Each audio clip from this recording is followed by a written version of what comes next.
परिचय। पिताजी, ये पार्क तो बहुत ही सुंदर है। यहाँ पर आनंद लेने के लिए बहुत से झूले और राउंड्स हैं। मेरे मित्र भी प्रतिदिन यहाँ आते हैं। मुझे पता था कि तुम्हें ये पार्क अवश्य पसंद आएगा, इसलिए आज मैं तुम्हें यहाँ लेकर आया हूँ। धन्यवाद पिताजी। बहुत अच्छी बात है। अचानक भूकंप आ जाता है। क्या तुम ठीक हो बेटा? हाँ पिताजी, मैं ठीक हूं। क्या मैं आपसे कुछ पूछ सकता हूं? हाँ हाँ, बिल्कुल। भूकंप कैसे आते हैं और ये इतने अधिक विनाशकारी कैसे हो जाते हैं? बेटा, जब पृथ्वी के भीतरी भाग में चट्टानें खिसकती हैं, तो उनके कारण भूकंप आते हैं। इस अचानक होने वाली गति के कारण आघात तरंग पृष्ठ पर आती हैं।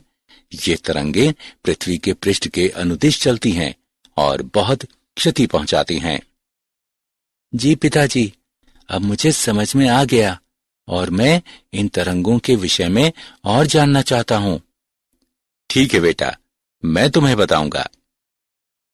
बच्चों, आज हम तरंगों के विषय में और पढ़ेंगे।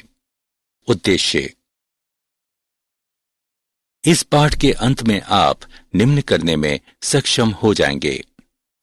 तरंग गति को परिभाषित करना, अनुप्रस्थ और अनुदैर्ध्य तरंगों में अंतर स्पष्ट करना, प्रगामी चाल में विस्थापन संबंध का मूल्यांकन करना, प्रगामी तरंग की गति की गणना करना, तरंगों के अतिव्यापन को समझना, तरंगों के परावर्तन के विषय में जानना, अप्रगामी तरंगों को परिभाषित करना, स्पंदों को समझना, डॉपलर प्रभाव का विश्लेषण करना। परिभाषा। तरंगों के द्वारा बिना द्रव्य की आयतन चाल के ऊर्जा का स्थानांतरण संभव होता है। तरंग गति को विक्षोभ के एक प्रकार के रूप में परिभाषित किया जा सकता है, जो माध्यम के कणों की उनकी माध्य स्थितियों से दोहराए जाने वाले आवर्ती कंपनों के कारण होता है और माध्यम का कोई नेट स्थानांतरण हुए बिना ये गति एक कण से दूसरे कण में पहुंचाई जाती है।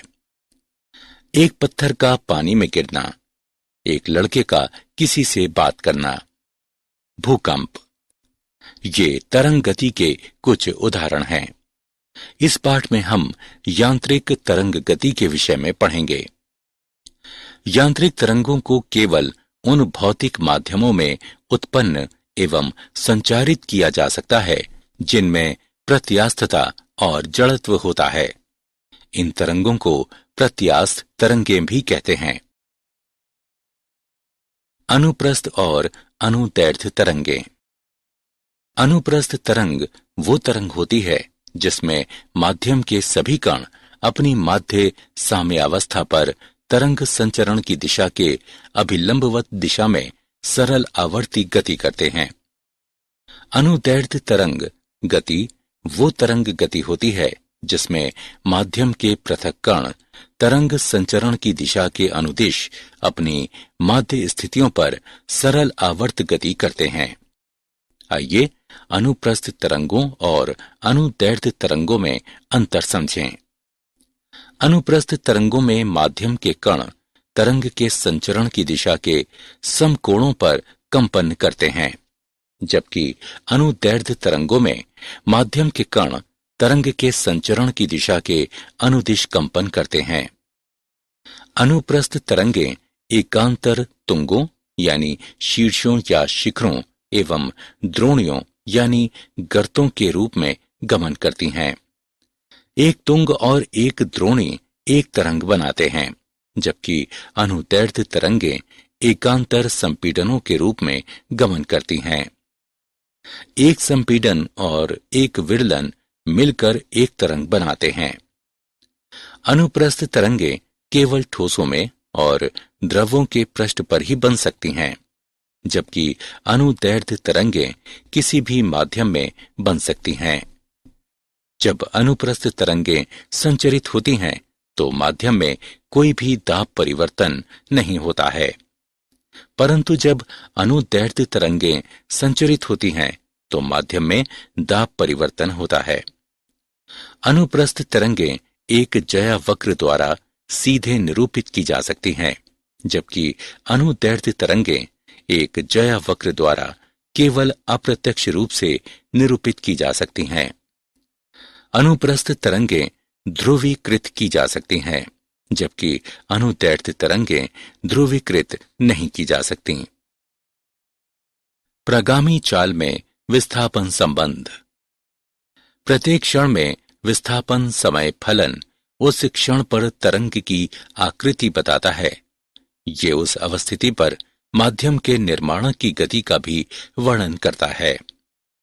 ज्यावक्रीय संचरित होती तरंग को निम्नानुसार वर्णित किया जा सकता है।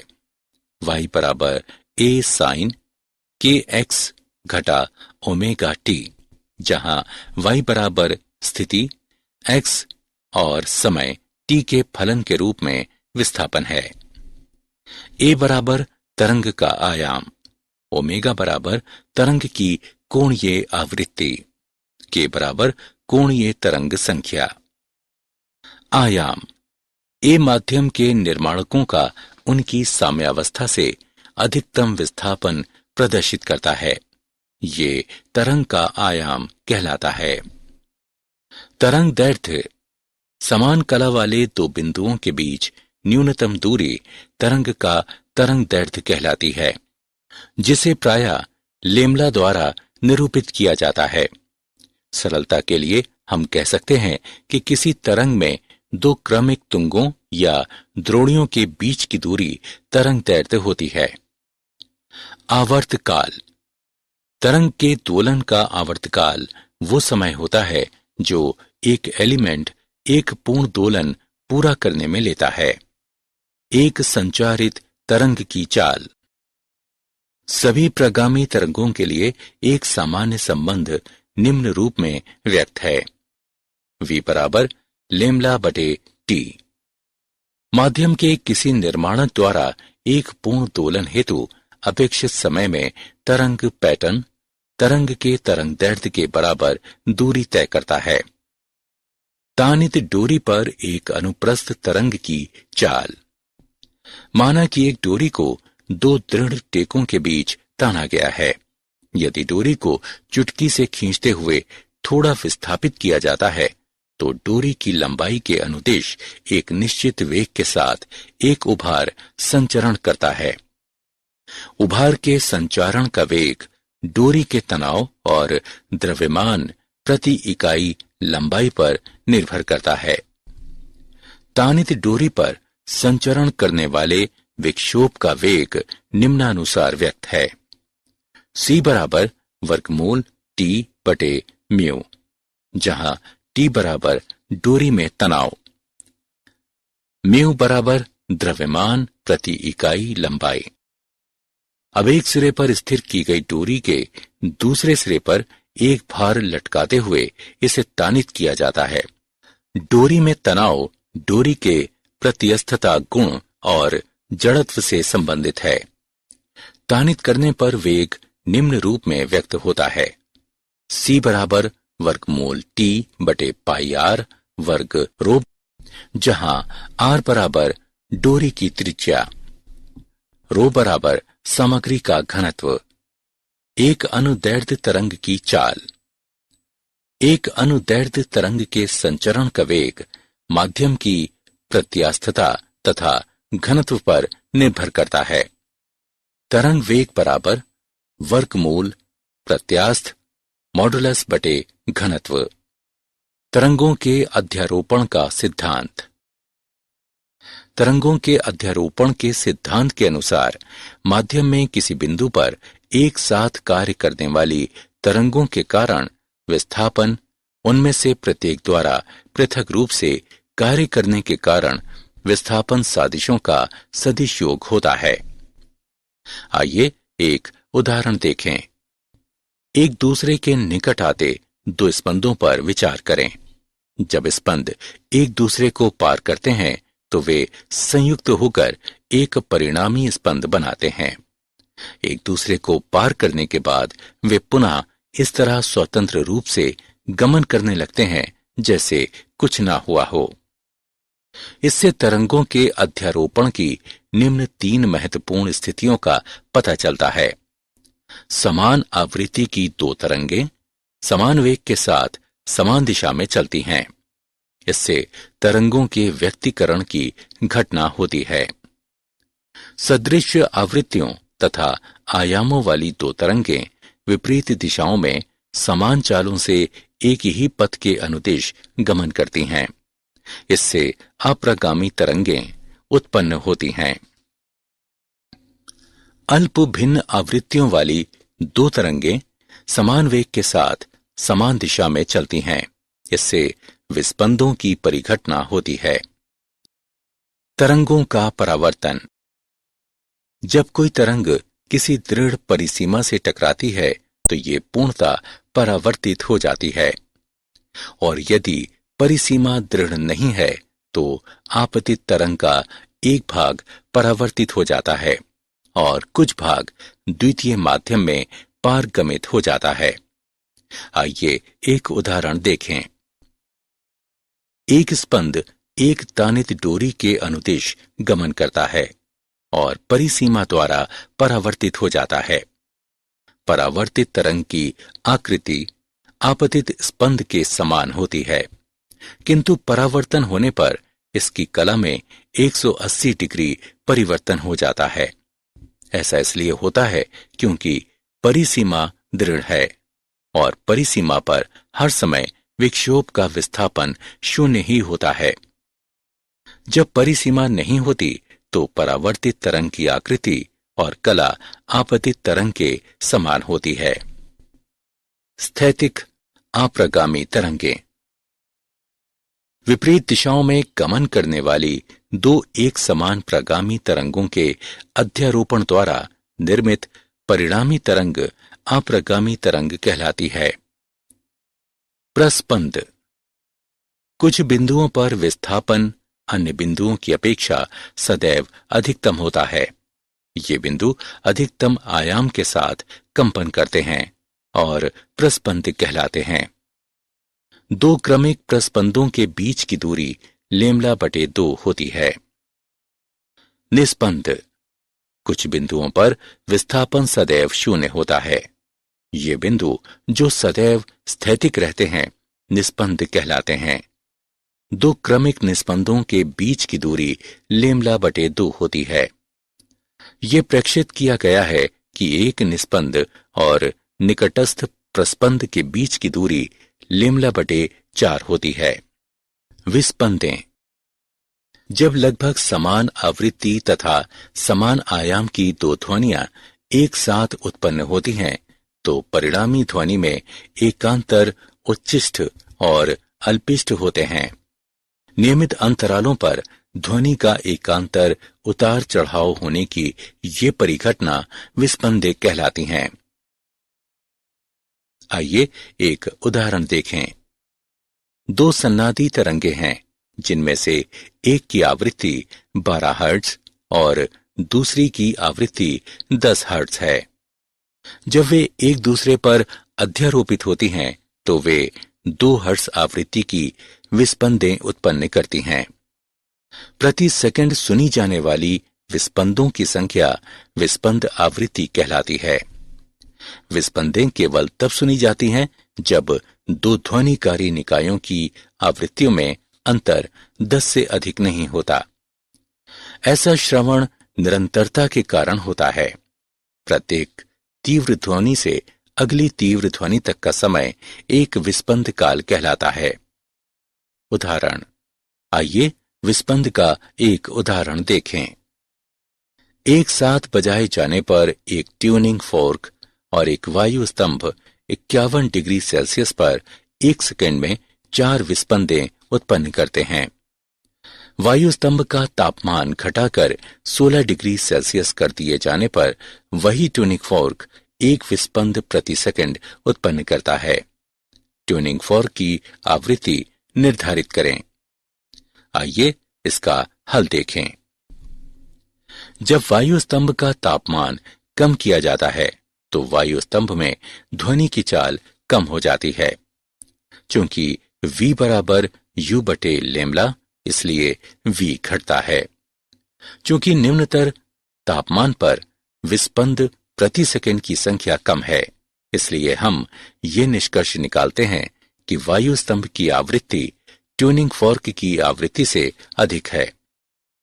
माना ट्यूनिंग फॉर्क की आवृत्ति V है तो 51 डिग्री सेल्सियस पर वायु स्तंभ की आवृत्ति N-4, 16 डिग्री सेल्सियस पर वायु स्तंभ की आवृत्ति N-1। दिए गए मानों की गणना करने पर हम पाते हैं कि ट्यूनिंग फॉर्क की आवृत्ति 50 हर्ट्ज है। डॉपलर प्रभाव। ध्वनि का स्रोत प्रेक्षक तथा माध्यम की आपेक्षिक गति में होने पर ध्वनि की आवृत्ति में आभासित होने वाला परिवर्तन डॉपलर प्रभाव कहलाता है। आइए विभिन्न स्थितियों में ध्वनि की आभासी आवृत्ति पर चर्चा करें। स्थिति 1। स्रोत गतिशील, प्रेक्षक स्थिर, माध्यम स्थिर। माना कि स्रोत और प्रेक्षक को V दूरी से पृथक किया गया है, जहां V ध्वनि का वेग है। माना कि स्रोत से उत्सर्जित ध्वनि की आवृत्ति न्यू है। अब स्रोत प्रेक्षक की ओर Vs वेग से चलना आरंभ करता है। ये देता है न्यू डैश बराबर V बटे लेमला डैश।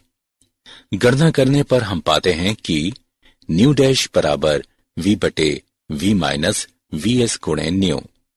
इसलिए चूंकि ध्वनि का स्रोत प्रेक्षक की ओर बढ़ता है, इसलिए आभासी आवृत्ति न्यू डैश वास्तविक आवृत्ति न्यू से अधिक हो जाती है।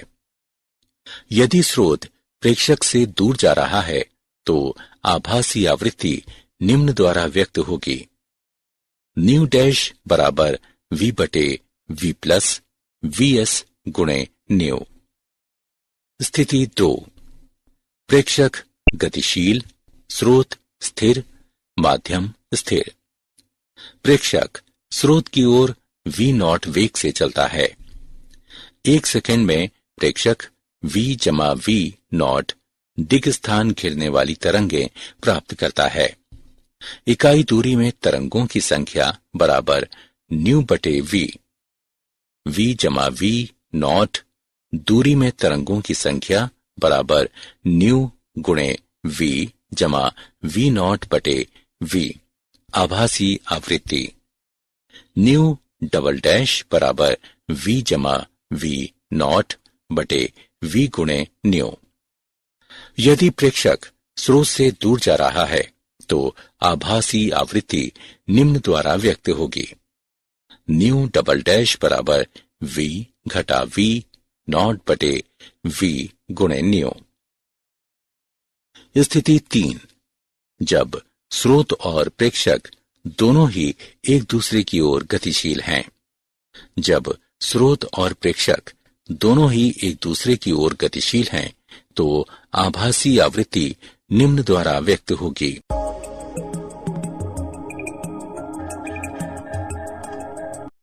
न्यू ट्रिपल डैश बराबर V जमा V। मूल्यांकन। आगे बढ़ने से पहले आइए देखें कि आपने कितना सीखा। सही विकल्प को उठाकर उसके संगत स्थान पर रखें। क्या आप जानते हैं यांत्रिक तरंग सामग्री माध्यम में उत्पन्न विक्षोभ होता है जो अपनी स्वयं की प्रकृति में किसी परिवर्तन के बिना एक नियत चाल के साथ माध्यम में गमन करते हुए ऊर्जा और संवेग स्थानांतरित करता है। जल के पृष्ठ पर से पवन गुजरने के कारण घर्षण बल उत्पन्न होने से जल में लहरें बनती हैं। पवन की प्रबलता, पवन प्रवाह की दूरी और अवधि की लंबाई यानी निर्घात इसका निर्धारण करते हैं कि लहर कितनी बड़ी होगी। तूफानों के समय निम्न वायु दाब तथा अभितटीय पवनें एक तूफान प्रोत्कर्ष यानी महोर्मी उत्पन्न कर सकते हैं जो तट पर जलस्तर को सामान्य समुद्री स्तर से अनेक मीटर ऊंचा उठा सकता है। सारांश। आइए हमने जो कुछ सीखा है उसे संक्षेप में दोहराएं। तरंग गति को विक्षोभ के एक प्रकार के रूप में परिभाषित किया जा सकता है, जो माध्यम के कणों की उनकी माध्य स्थितियों से दोहराए जाने वाले आवर्ती कंपनों के कारण होता है। अनुप्रस्थ तरंग वो तरंग होती है जिसमें माध्यम के सभी कण अपनी माध्य साम्यावस्था पर तरंग संचरण की दिशा के अभिलंबवत दिशा में सरल आवर्ती गति करते हैं। अनुदैर्ध्य तरंग गति वह तरंग गति होती है जिसमें माध्यम के पृथक कण तरंग संचरण की दिशा के अनुदिश अपनी माध्य स्थितियों पर सरल आवर्त गति करते हैं। तरंग दैर्ध्य समान कला वाले दो बिंदुओं के बीच न्यूनतम दूरी तरंग का तरंग दैर्ध्य कहलाती है। एक अनुदैर्ध्य तरंग के संचरण का वेग माध्यम की प्रत्यास्थता तथा घनत्व पर निर्भर करता है। माध्यम में किसी बिंदु पर एक साथ कार्य करने वाली तरंगों के कारण विस्थापन उनमें से प्रत्येक द्वारा पृथक रूप से कार्य करने के कारण विस्थापन सादिशों का सदिश योग होता है। विपरीत दिशाओं में गमन करने वाली दो एक समान प्रगामी तरंगों के अध्यारोपण द्वारा निर्मित परिणामी तरंग अप्रगामी तरंग कहलाती है।